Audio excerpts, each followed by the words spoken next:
નમસ્કાર મારા વાલા દર્શક મિત્રો, દેશ વિદેશમાં વસતા મારા દરેક દર્શક મિત્રોને હર હર મહાદેવ અને જય સ્વામિનારાયણ.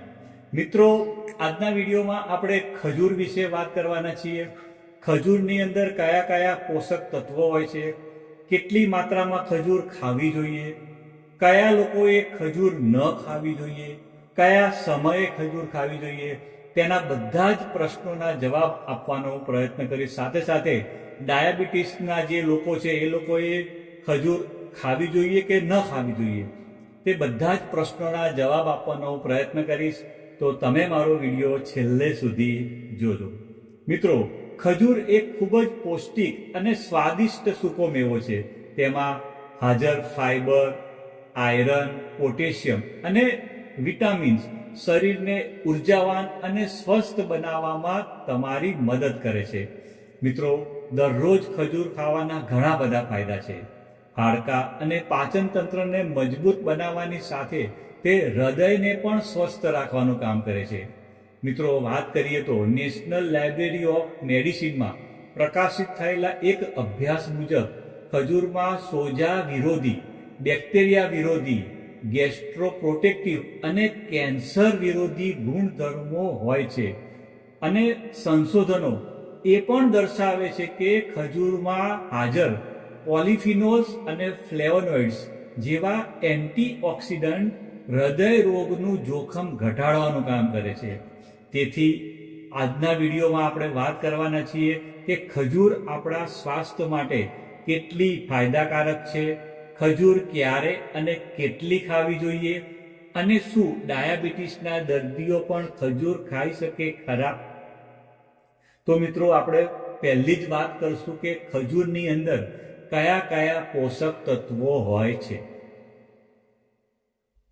મિત્રો, વાત કરીએ તો ખજૂરમાં carbohydrates, fibre, protein, vitamin B, calcium, iron, magnesium, potassium, zinc, manganese જેવા ઘણા પોષક તત્વો હોય છે. મિત્રો, વાત કરીએ તો એક ખજૂર, એનું જો આપણે વજનની વાત કરીએ ને, તો એક ખજૂરનું વજન આશરે 7 ગ્રામ જેટલું હોય છે. તો 7 ગ્રામ ખજૂરની અંદર કેટલા પોષક તત્વો હોય છે એની વાત કરું તો તેની અંદર કાર્બોહાઈડ્રેટ 5.32 ગ્રામ હોય છે, ફાઈબર 0.5 ગ્રામ હોય છે, પ્રોટીન 0.170 ગ્રામ હોય છે, અંદર આયરનની વાત કરીએ તો 0.072 મિલીગ્રામ હોય છે, મેગ્નેશિયમની વાત કરું તો 3 મિલીગ્રામ જેટલું હોય છે, એની અંદર કેલ્શિયમની વાત કરીએ તો 2.77 મિલીગ્રામ હોય છે, પોટેશિયમની વાત કરીએ તો સારી માત્રામાં હોય છે અને તે 46.6 મિલીગ્રામ, અને ફોસ્ફરસ 4.4 મિલીગ્રામ. મિત્રો, તમને આ વાત કરીએ એક ખજૂરનું પોષણ મૂલ્યની વાત કરી છે. મિત્રો, હવે આપણે વાત કરીએ કે ખજૂર ખાવાથી આપણને કયા કયા ફાયદા થાય છે. મિત્રો, ખજૂરમાં લગભગ તમામ જરૂરી પોષક તત્વો હોય છે જે એકંદરે સ્વાસ્થ્ય માટે ફાયદાકારક છે. તેમાં રહેલા એન્ટીઓક્સિડન્ટ ધમનીના કોષોમાંથી ખરાબ કોલેસ્ટ્રોલને દૂર કરવામાં મદદ કરે છે, જ્યારે પોટેશિયમ અને મેગ્નેશિયમ એ આપણા હૃદયને સ્વસ્થ રાખવાનું કામ કરે છે. મિત્રો, આ સિવાય ખજૂર ખાવાથી પેટ લાંબા સમય સુધી ભરેલું લાગે છે, જેનાથી ખાવાની ઈચ્છા ઓછી થાય છે, અને આ રીતે ખજૂર વજન ઘટાડવામાં પણ મદદરૂપ થાય છે. મિત્રો, વાત કરીએ તો ખજૂરમાં ભરપૂર માત્રામાં ફાઈબર હોય છે, જે પાચન તંત્રને મજબૂત બનાવે છે. તે આયરનનો પણ એક મોટો સ્ત્રોત છે, જે શરીરમાં લોહીની ઉણપને પૂર્ણ કરે છે.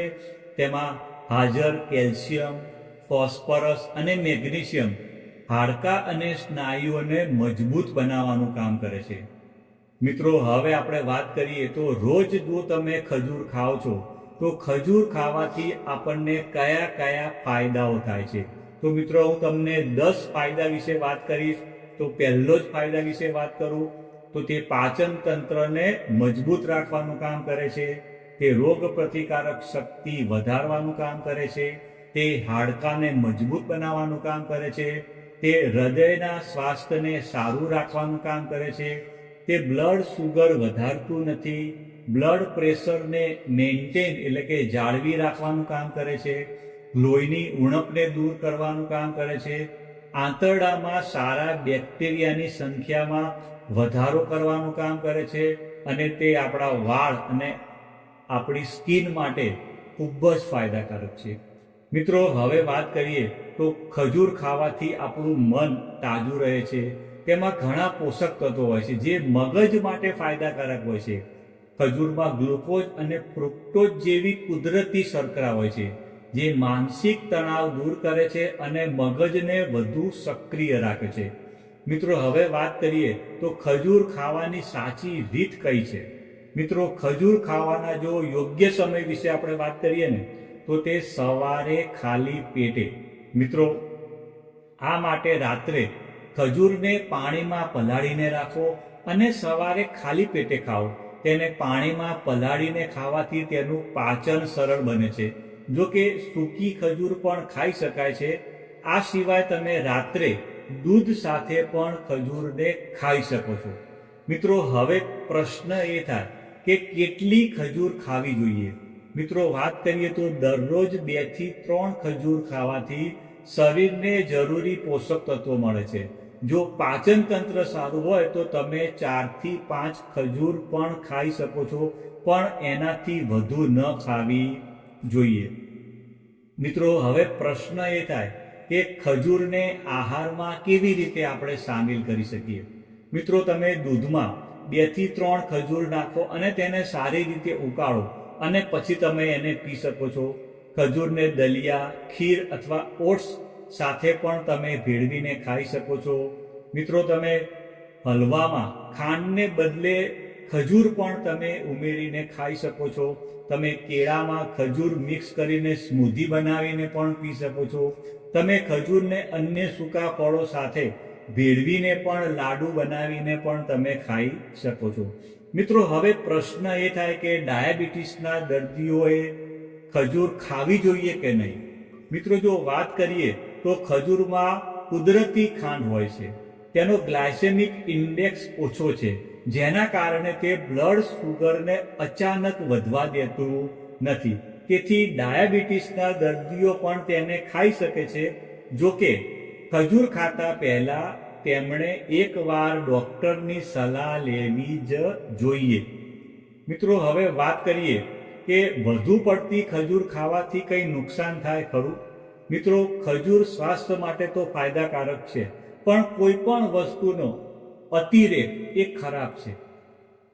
અને જો તમે વધુ પડતી ખજૂર ખાઓ છો તો એ પણ નુકસાનકારક બની શકે છે, જેનાથી બ્લડ સુગર લેવલમાં વધારો, ત્વચા પર ફોલ્લીઓ, બેચેની, ઊંઘનો અભાવ, વજન વધવું, વધુ પડતો પરસેવો અને અપચો જેવી સમસ્યાઓ થઈ શકે છે.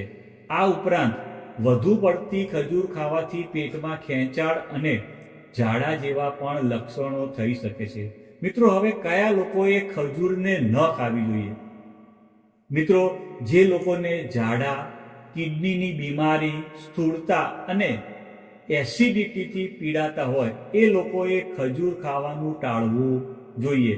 આ ઉપરાંત નાના બાળકો, સગર્ભા સ્ત્રીઓ અને જે લોકોએ થોડા દિવસ પહેલા સર્જરી કરાવી હોય તો તેઓએ ડૉક્ટરની સલાહ લીધા વિના ખજૂર ખાવી જોઈએ નહીં. મિત્રો, મને વિશ્વાસ છે કે આ વિડીયોના માધ્યમથી તમે કંઈક નવું શીખ્યા હશો.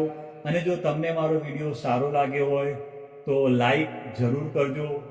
ફરીથી મળશું એક નવા ટોપિક સાથે. ત્યાં સુધી સ્વસ્થ રહો, મસ્ત રહો. આવજો મિત્રો, બાય બાય, આવજો.